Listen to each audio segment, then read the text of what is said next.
Assalamualaikum warahmatullahi wabarakatuh. Saya Umi Aisyah, NIM 1903 10 Di sini kami dari kelompok 6 akan mempresentasikan bab terkait memahami dan mengukur efektivitas pengendalian internal.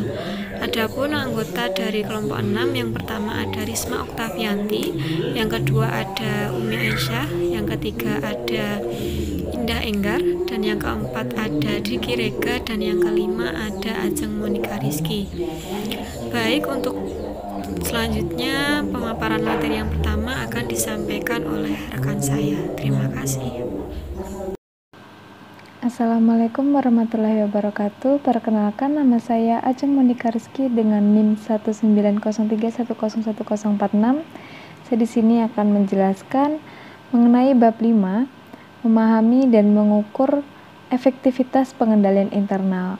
Dalam bab ini akan mengulas mengenai pengendalian internal dan peran auditor internal dalam pengendalian tersebut, mulai dari definisi pengendalian dan peran manajemen, peran auditor, peran internal dalam pengendalian, kemudian ada kerangka kerja pengendalian COSO, kerangka kerja pengendalian COCO, kerangka kerja pengendalian COBIT, dan mekanisme pengendalian dan peninjauan, serta evaluasi pengendalian internal.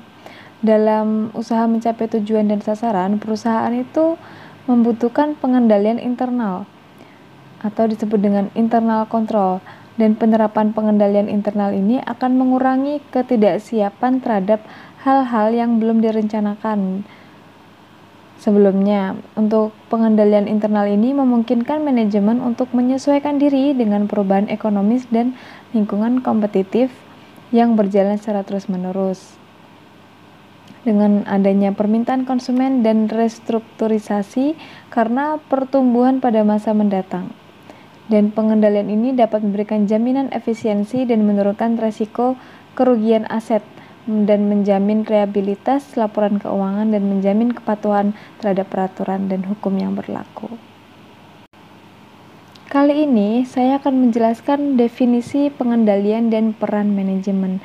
Perusahaan dalam menghadapi berbagai resiko dalam mencapai tujuan dan sasaran yang telah ditetapkan. Oleh karena itu, perusahaan itu harus melakukan pengendalian untuk menghadapi dan mengelola resiko tersebut. Pengendalian yang lemah juga akan mengakibatkan kerugian, kegagalan, dan merusak reputasi organisasi. Jika risiko dibiarkan saja tanpa adanya media pengendali, akan menyebabkan permasalahan perusahaan dalam mencapai tujuannya. Maka dari itu, pengendalian yang efektif itu merupakan ukuran untuk menjamin bahwa operasi itu dapat berjalan lancar dan dapat mengamankan sumber daya perusahaan. Bahkan pengendalian internal ini merupakan konsep dinamis yang berjalan di dalam organisasi yang merupakan kebalikan dari serangkaian prosedur dasar. The Committee of Sponsoring Organization atau disebut dengan COSO of the Tradeway Commission dan IIA mendefinisikan mengenai pengendalian dan peran manajemen. Jika disimpulkan dari pengertian keduanya bahwa pengendalian internal itu dirancang oleh manajemen dan dilakukan oleh personal di semua tingkatan organisasi untuk mencapai tujuan dan sasaran organisasi dengan menjamin efisiensi dan efektivitas proses operasi, keandalan catatan keuangan, dan kepatuhan terhadap peraturan yang berlaku. Dan pengendalian internal ini tidak hanya terbatas pada seperangkat prosedur dan infrastruktur pengaman, tetapi juga integritas dan etika semua personal organisasi. Dewan Direksi selaku manajemen puncak itu bertanggung jawab terhadap sistem pengendalian internal perusahaan. Selama direksi menyusun kebijakan sistem pengendalian yang komprehensif, manajer juga harus mengimplementasikan pengendalian yang memadai dengan mempertimbangkan hal-hal.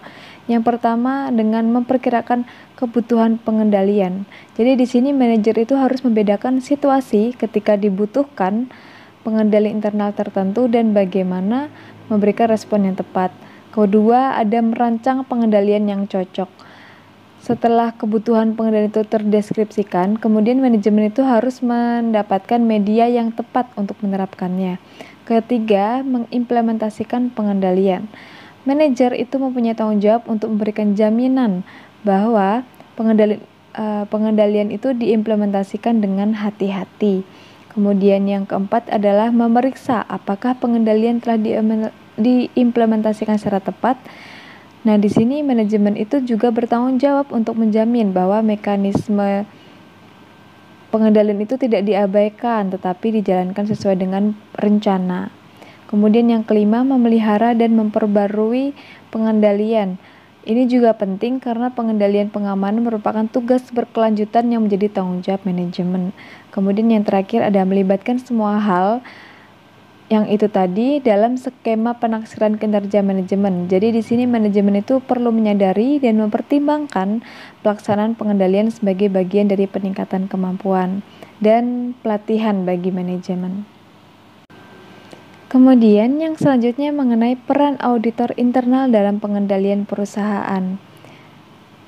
Menurut IPPF 2130 itu mengharuskan audit internal membantu organisasi dalam memelihara pengendalian internal yang efektif dengan cara mengevaluasi kecukupan, efisiensi, dan efektivitas pengendalian tersebut, serta mendorong peningkatan pengendalian internal secara berkesinambungan. Berdasarkan IPPF tersebut, peran auditor adalah membantu manajemen dalam memelihara sistem pengendalian yang memadai dengan cara seperti menafsirkan area-area yang berisiko tinggi, kemudian mendefinisikan dan menjalankan program untuk meninjau sistem pencegahan risiko, meninjau setiap sistem dengan melakukan pengujian evaluasi, kemudian memberikan masukan kepada manajemen apakah pengendalian ini berjalan dengan tepat, kemudian merekomendasikan dan saran-saran yang diperlukan untuk memperbaiki sistem pengendalian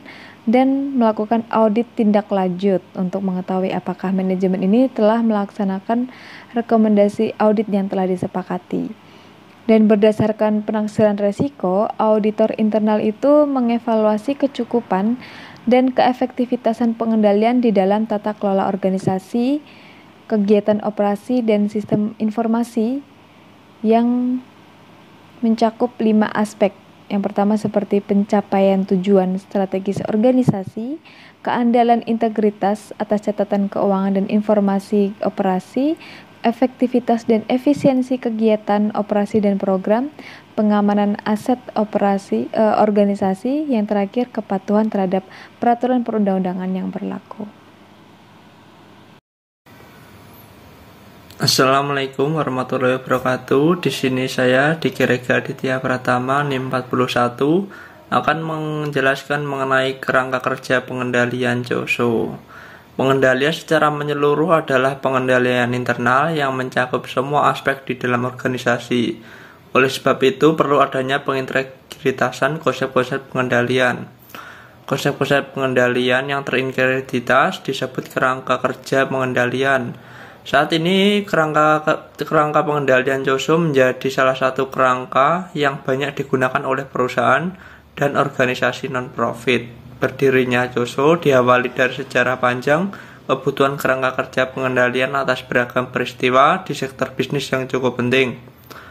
COSO menyarankan sebuah model yang telah menjadi standar internasional. Semua organisasi besar membutuhkan kerangka kerja pengendalian yang formal sebagai dasar dalam sistem pengendalian internal mereka. Kerangka kerja COSO ini menyediakan 3 kategori tujuan yang memungkinkan organisasi berfokus pada beragam aspek pengendalian internal. Adapun 3 tujuan tersebut yaitu yang pertama tujuan operasi. Tujuan ini berkenaan dengan efektivitas dan efisiensi kegiatan entitas, termasuk tujuan kinerja operasional dan keuangan, serta pemeliharaan aset dari kerugian. Tujuan yang kedua yaitu tujuan pelaporan. Tujuan ini berkaitan dengan pelaporan keuangan dan non-keuangan internal dan eksternal, serta mencakup aspek reliabilitas, ketepatwaktuan, transparansi, atau aspek lainnya. Dan tujuan yang ketiga yaitu tujuan kepatuhan. Tujuan ini berkaitan dengan ketaatan atas hukum dan aturan di mana entitas menjadi subjek. COSO mengemukakan bahwa sistem pengendalian internal memiliki 5 unsur, yakni lingkungan pengendalian, penilaian risiko, aktivitas pengendalian, informasi dan komunikasi, serta yang terakhir yaitu pemantauan. Lingkungan pengendalian menjadi fondasi bagi unsur-unsur lainnya dalam rangka kerja pengendalian internal COSO. Lingkungan pengendalian memiliki pengaruh yang sangat signifikan terhadap efektivitas pelaksanaan pengendalian. Lingkungan pengendalian merupakan kondisi yang dibangun dan diciptakan dalam organisasi yang memerlukan efektivitas pengendalian internal. Oleh karena itu, organisasi harus membangun lingkungan kondusif yang mendorong terimplementasinya sistem pengendalian secara efektif. Yang kedua yaitu penilaian risiko. Pengendalian internal yang baik memungkinkan manajemen melakukan penilaian risiko yang dihadapi oleh organisasi, baik yang berasal dari dalam maupun dari luar organisasi. Yang ketiga yaitu aktivitas pengendalian. Aktivitas pengendalian merupakan kebijakan, prosedur, teknik, dan mekanisme yang digunakan untuk menjamin arahan manajemen telah dilaksanakan. Aktivitas pengendalian seharusnya efisien dan efektif untuk mencapai tujuan pengendalian tersebut. Aktivitas pengendalian memberikan jaminan bahwa tindakan yang diperlukan untuk menghadapi risiko dalam mencapai tujuan entitas telah dilakukan. Aktivitas tersebut berjalan sepanjang hidup perusahaan, pada semua level dan pada semua fungsi. Unsur yang keempat yaitu informasi dan komunikasi. Informasi seharusnya dicatat dan dikomunikasikan kepada manajemen dan pihak-pihak lain yang berkepentingan di dalam organisasi dan dalam bentuk dan jangka waktu yang memungkinkan diselenggarakannya pengendalian internal dan tanggung jawab lain tersebut terhadap informasi tersebut. Di dalam menjalankan dan mengendalikan operasinya, manajemen harus mengkomunikasikan kejadian yang relevan, andal, dan tepat waktu. Sementara itu unsur yang ketiga yaitu pemantauan atau biasa disebut monitoring. Pemantauan seharusnya menilai kualitas kerja, maksud saya kualitas kinerja sepanjang waktu, sedemikian rupa bahwa temuan-temuan audit dan tinjauan lainnya diselesaikan dengan tepat. Sekian presentasi dari saya, ada kurang lebihnya mohon maaf. Assalamualaikum warahmatullahi wabarakatuh. Assalamualaikum warahmatullahi wabarakatuh. Saya Umi Aisyah, NIM 1903 10 10 19. Di sini saya akan menjelaskan mengenai kerangka kerja pengendalian COCO. COCO dikembangkan oleh Canadian Institute of Chartered Accountants atau CICA dan sekarang menjadi salah satu standar internasional dalam pengendalian internal organisasi. Menurut COCO, konteks pengendalian secara keseluruhan harus dapat dipahami.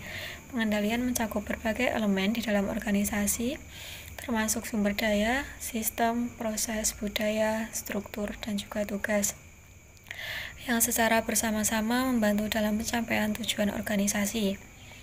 Pengendalian mencakup identifikasi dan pengurangan resiko. Resiko tersebut tidak hanya yang berhubungan dengan pencapaian tujuan khusus, akan tetapi juga terdapat dua resiko yang lebih penting bagi kelangsungan hidup dan keberhasilan organisasi. Yang pertama adalah kegagalan untuk mempertahankan kapasitas organisasi dalam mengidentifikasi dan memanfaatkan peluang. Dan yang kedua, kegagalan untuk mempertahankan kapasitas organisasi dalam merespon dan beradaptasi terhadap resiko maupun peluang yang tidak diperkirakan sebelumnya, serta dalam mengambil keputusan dengan indikasi tidak adanya informasi yang jelas. Dan selanjutnya adalah komponen-komponen pokok. Terdapat 5 komponen-komponen pokok. Yang pertama ada tujuan. Komponen pertama dalam model COCO adalah petunjuk dan arah tujuan yang jelas meliputi tujuan, misi, visi, dan strategi, resiko dan peluang, kebijakan, perencanaan, target kinerja, dan indikator. Sangat penting bagi organisasi untuk memiliki tujuan sebagai petunjuk yang jelas mengenai kriteria pengendalian. Tujuan akan mengarahkan organisasi pada aktivitas yang harus dilakukannya dan pengendalian yang dibutuhkannya untuk pencapaian tujuan tersebut. Yang kedua, ada komitmen. Orang-orang di dalam perusahaan harus memahami dan menyelaraskan diri mereka dengan nilai-nilai dan identitas perusahaan yang meliputi nilai etika, integritas, kebijakan sumber daya manusia, otoritas, tanggung jawab, dan akuntabilitas maupun rasa saling percaya. Banyak sistem pengendalian yang gagal mengidentifikasi kebutuhan, sehingga gagal memperoleh komitmen orang-orang terhadap etos pengendalian yang merupakan bagian dari cara kerja organisasi. Yang ketiga, ada kemampuan. Orang harus dilengkapi dengan sumber daya dan kompetensi untuk memahami dan memenuhi syarat-syarat model pengendalian. Persyaratan tersebut meliputi pengetahuan, kemampuan dan keterampilan, proses komunikasi, informasi, kerjasama, dan aktivitas pengendalian. Meskipun sudah ada tujuan yang jelas dan setiap orang siap berpartisipasi untuk merancang dan menerapkan pengendalian yang bagus, akan tetapi masih tetap dibutuhkan peningkatan keahlian dalam setiap aspek kehidupan organisasi. Yang keempat, ada tindakan. Tahap ini menjelaskan pelaksanaan aktivitas yang sedang dikendalikan. Sebelum karyawan bertindak, mereka harus mempunyai tujuan yang jelas, komitmen untuk mencapai target, dan kemampuan untuk menghadapi masalah maupun peluang yang ada. Tindakan-tindakan yang dilakukan setelah persiapan tersebut akan lebih berpeluang untuk sukses dalam mencapai outcome. Dan yang terakhir, ada pemantauan dan pembelajaran. Orang-orang harus turut serta dan menjadi bagian dari evolusi sebuah perusahaan. Evolusi ini meliputi pemantauan lingkungan, internal dan eksternal, pemantauan kinerja, tawaran-tawaran promosi dan pekerjaan yang menantang, penilaian kembali terhadap sistem informasi yang ada maupun sistem informasi yang masih dibutuhkan, prosedur tindakan lanjutan, dan penaksiran efektivitas pengendalian.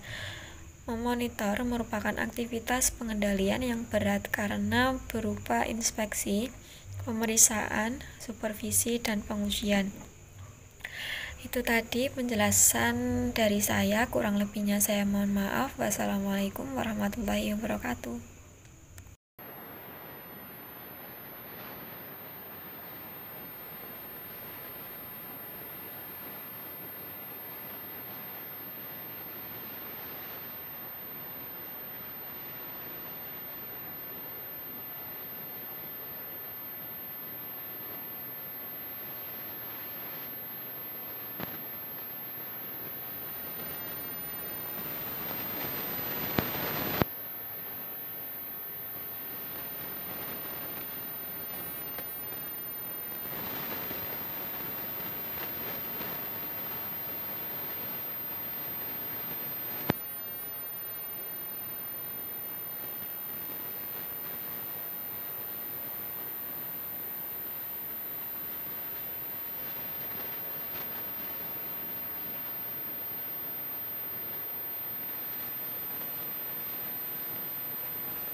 Wabarakatuh. Saya Risma Oktavianti, NIM 1903111002. Di sini saya akan melanjutkan materi presentasi mengenai mekanisme pengendalian. Jadi, mekanisme pengendalian merupakan serangkaian rencana dan prosedur yang dilakukan untuk menjamin bahwa tujuan organisasi dapat tercapai. Mekanisme tersebut terdiri dari mekanisme individual untuk setiap orang dan proses yang terjadi di dalam organisasi. Mekanisme pengendalian harus mencakup hal-hal tertentu, seperti yang pertama, mekanisme pengendalian harus didefinisikan dengan jelas dan dapat dipahami oleh penggunanya. Jika prosedur tidak dimengerti oleh karyawan, akan menimbulkan masalah mengenai kesesuaiannya. Prosedur harus mudah untuk dioperasikan dan masuk akal. Yang kedua, mekanisme harus dijalankan untuk memantau pelaksanaan pengendalian. Pengendalian merupakan proses yang dimulai dengan penyusunan standar dan diakhiri dengan peninjauan apakah pelaksanaan telah sukses. Yang ketiga, mekanisme harus disetujui oleh manajemen dan karyawan yang akan melaksanakannya. Faktor tersebut dapat digunakan oleh auditor untuk meyakinkan bahwa manajer telah menyetujui berbagai akibat yang akan timbul dari sistem pengendalian internal. Baik, untuk materi yang selanjutnya yaitu jenis-jenis pengendalian. Pengendalian pokok dikelompokkan ke dalam beberapa kategori, antara lain yang pertama yaitu pengendalian direktif, untuk meyakinkan bahwa terdapat perintah dan petunjuk yang jelas untuk mencapai tujuan. Yang kedua yaitu pengendalian preventif, digunakan untuk meyakinkan bahwa sistem telah dirancang untuk mencegah terjadinya kesalahan. Yang ketiga yaitu pengendalian detektif, untuk mengoreksi kesalahan transaksi yang tidak terhindarkan. Yang keempat, pengendalian korektif, untuk menjamin bahwa masalah yang teridentifikasi telah ditangani dengan tepat. Yang selanjutnya yaitu pelaksanaan pengendalian. Pengendalian harus dilakukan dengan baik. Sifat-sifat yang terkandung dalam pengendalian yang baik meliputi spesifik, dapat diukur, dapat dicapai, berorientasi pada hasil, dan tepat waktu. Beberapa mekanisme pengendalian yang mungkin diaplikasikan dalam praktik meliputi yang pertama, otorisasi. Mengotorisasi berarti proses menyetujui sesuatu atas nama organisasi. Yang kedua, pembatasan akses fisik. Pembatasan akses fisik dapat dilakukan melalui password, pembatasan akses terhadap desktop komputer, dan kebijakan mengenai keamanan gedung. Yang ketiga, supervisi. Pengendalian ini terdiri dari dua aspek. Yang pertama yaitu karyawan diobservasi oleh jajaran manajer, sedangkan pada saat yang sama para atasan tersebut membantu bawahan mereka. Yang keempat, pemeriksaan yang sesuai. Kita telah membahas bahwa kesesuaian merupakan komponen yang penting dari sistem pengendalian dan bagian dari proses untuk menjalankan sesuatu yang tepat. Yang kelima yaitu manual prosedur. Pengendalian tingkat tinggi mengharuskan organisasi untuk menyusun standar-standar yang minimal mencakup hal-hal antara lain peraturan keuangan meliputi pendapatan, pengeluaran, kas perbankan, akuntansi umum, kontrak, dan lainnya. Yang kedua, buku panduan karyawan mencakup rekrutmen, pelatihan, dan pengembangan kinerja, disiplin, dan lainnya. Mekanisme pembelian barang dan jasa yang diperlukan organisasi, mekanisme penanganan personal sesuai dengan panduan jaminan kesejahteraan, standarisasi komputer mencakup penggunaan sistem komputer dan prosedur keamanan. Yang keenam yaitu praktik pengembangan dan rekrutmen karyawan. Kita tahu bahwa sebagian besar pengendalian didasarkan pada hal-hal apa yang dilakukan oleh manusia. Oleh sebab itu, manusia merupakan faktor yang tidak dapat diabaikan. Sistem rekrutmen dan pengembangan yang baik mendorong keberhasilan implementasi sistem pengendalian. Yang ketujuh, penilaian pemisahan tanggung jawab. Pengendalian jenis ini mengharuskan lebih dari satu orang dalam memproses sebuah transaksi yang memberikan kontribusi terhadap keuntungan perusahaan. Yang kedelapan, organisasi. Struktur organisasi menunjukkan atau merepresentasikan pengendalian yang bagus, garis pelaporan yang jelas, sehubungan dengan akuntabilitas, pertanggungjawaban, dan otorisasi merupakan awal mula pengendalian yang bagus. 9 yaitu dokumen yang bernomor urut dan pengendalian atas alat tulis kantor. Dokumen berharga seperti formulir pemesanan, permohonan cek, dan cek mengandung unsur pengendalian jika semua bernomor urut. Yang ke-10 rekonsiliasi.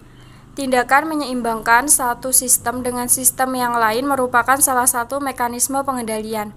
Yang ke-11 manajemen usaha untuk memperoleh proyek dan manajemen proyek yang sudah ada. Kebanyakan organisasi memiliki program yang berubah-ubah guna memajukan organisasi mereka, atau singkatnya berkompetisi dan mempertinggi harapan stakeholder atau pihak-pihak yang berhubungan dengan organisasi. Yang ke-12 yaitu pengendalian sistem keuangan. Pengendalian dasar seperti pengendalian terhadap sistem pembayaran, pendapatan, penjualan, pembelian, persediaan, dan sistem lain yang berbasis keuangan harus dijalankan di perusahaan. Yang ke-13 yaitu keamanan IT. Semua organisasi menggunakan sistem informasi dan sistem ini akan diotomatisasi sesuai jaringan internal dan sambungan ke internet. Yang ke-14 manajemen kinerja. Pengendalian pokok lainnya yang harus dilakukan di perusahaan adalah proses pengujian hasil-hasil atau kinerja oleh jajaran manajemen. Sistem kinerja sebaiknya sederhana, dapat dipercaya, dapat diterima oleh semua bagian, ditetapkan oleh direksi, fleksibel, mencerminkan akuntabilitas, dan yang lainnya. Kemudian kesesuaian pengendalian. Berbicara mengenai penaksiran terhadap kesesuaian sistem pengendalian internal, ada beberapa tanda bahaya yang harus diwaspadai karena hal tersebut menyebabkan turunnya efisiensi lingkungan pengendalian. Tanda bahaya tersebut dapat berupa sebagai berikut.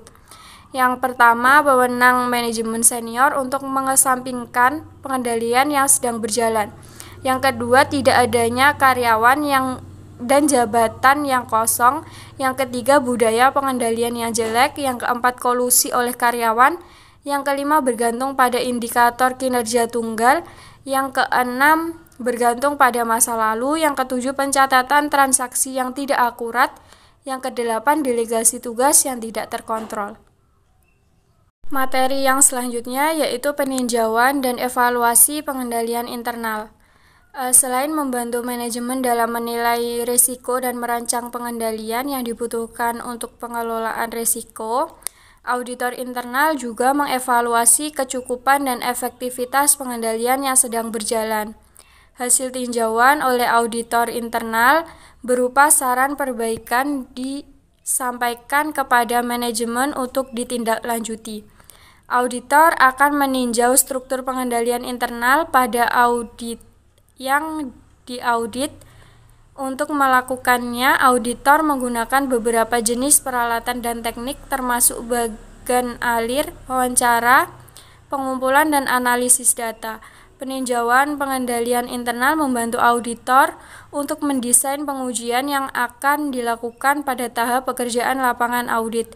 Evaluasi sistem pengendalian internal harus memberi jaminan yang masuk akal, bukan absolut, bahwa elemen-elemen pokok dalam sistem layak untuk mencapai tujuan yang dimaksudkan. Studi dan evaluasi harus didokumentasikan secara memadai dan didukung dengan layak oleh hasil pengujian, observasi, dan permintaan keterangan.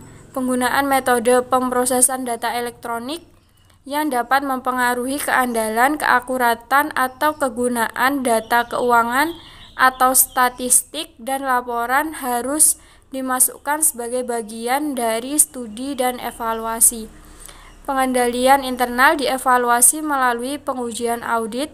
Manajer auditor harus mempersiapkan program untuk membantu auditor yang bertugas dalam menjalankan aspek dalam pekerjaan audit ini. Pada umumnya, pedoman disertakan pada program audit melalui kuesioner pengendalian internal, daftar, serta pengujian dan prosedur audit khusus. Peninjauan sistem pengendalian internal dilakukan dengan mendiskusikan prosedur pengendalian, metode, dan rencana organisasi dan pegawai audit yang diaudit. Auditor boleh menggunakan kuesioner pengendalian internal atau daftar seperti memo, naratif tertulis, dan bagan alir, dan teknik-teknik lain yang sesuai untuk menentukan prosedur pengendalian yang digunakan serta metode dan rencana organisasi. Teknik-teknik tersebut dipilih karena dapat memberikan dokumentasi sebagai tambahan untuk bahan diskusi dengan pegawai audit yang diaudit. Audit membuat beberapa pertanyaan dan melakukan observasi yang berhubungan dengan sistem pengendalian internal. Pertanyaan dan observasi tersebut serta temuan yang dihasilkan dan kesimpulan yang didokumentasikan dalam kertas kerja. Dokumentasi ini termasuk mengidentifikasi kekuatan dan kelemahan pengendalian dan melakukan referensi silang dengan pengujian dan prosedur audit yang terkait dengan pengujian substantif. Untuk membantu evaluasi sistem pengendalian internal, auditor harus mempertimbangkan beberapa hal, antara lain yang pertama jenis-jenis kesalahan dan ketidakteraturan yang dapat timbul. Yang kedua, prosedur pengendalian untuk mencegah atau mendeteksi kesalahan dan ketidakteraturan. Yang ketiga, apakah prosedur telah digunakan dan diikuti dengan memuaskan. Yang keempat, kelemahan-kelemahan yang dapat menimbulkan kesalahan dan ketidakteraturan bisa melewati prosedur pengendalian yang ada. Yang kelima, sifat, waktu, dan luasnya prosedur audit yang digunakan sebagai akibat dari kelemahan-kelemahan tersebut. Yang keenam, metode-metode audit digunakan untuk mempelajari dan mengevaluasi pengendalian internal yang ada. Baik, itu tadi materi yang dapat saya sampaikan. Kurang lebihnya mohon maaf. Wassalamualaikum warahmatullahi wabarakatuh. Itu tadi pemaparan materi dari kelompok 6. Apabila ada kurang lebihnya, kami mohon maaf. Wassalamualaikum warahmatullahi wabarakatuh.